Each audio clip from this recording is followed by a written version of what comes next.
Goeiemôre vriende, dit is vandag donderdag 6 Augustus 2026. Kom ons raak net so vir 'n wyle stil.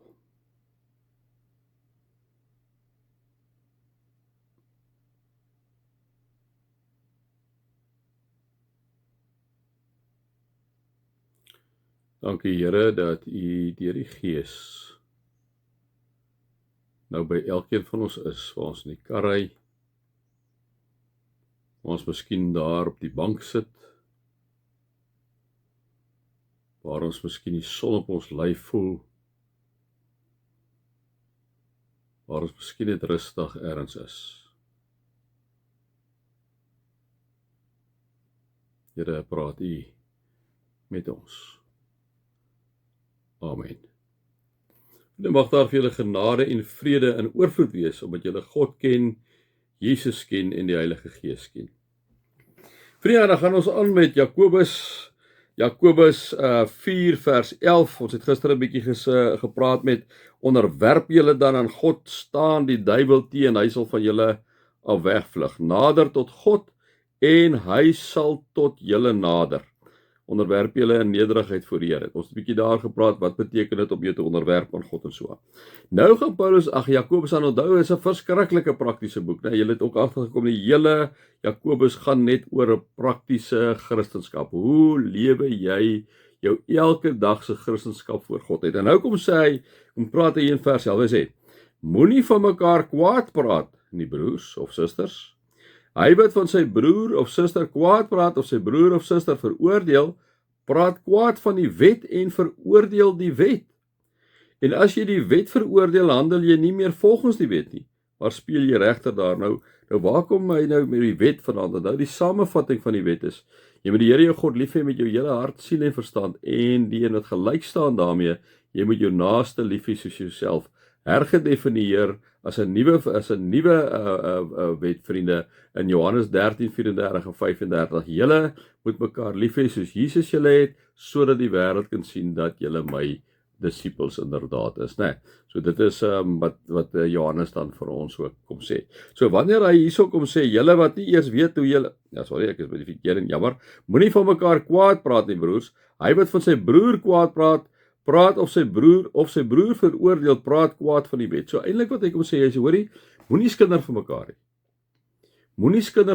nie. Moenie daardie ou koeie uit die sloot uit gaan haal nie. Moenie op die persoon se slegte goedjies fokus nie. Ek het al vir julle vertel, wat is die ou se naam nou? Ek sien hom nou so voor my, wat in die restaurant gesit het en sy pelle het toe, sy Picasso nie, het toe 'n bespreking gehad van hulle ander vriende wat nie daarso is nie, en hy sê toe vir hulle, maar hulle moet vir hom 'n ding bring, 'n canvas bring om op te skilder. Ek kan nie vandag op die persoon se naam gooi, maar dit gaan oor die storie. En toe bring hulle vir hom, en hy maak toe die hele canvas wit. Nou staan nou later dan so 'n hele paar van sy vriende, mense om hom, hy wat so 'n bekende skilder is.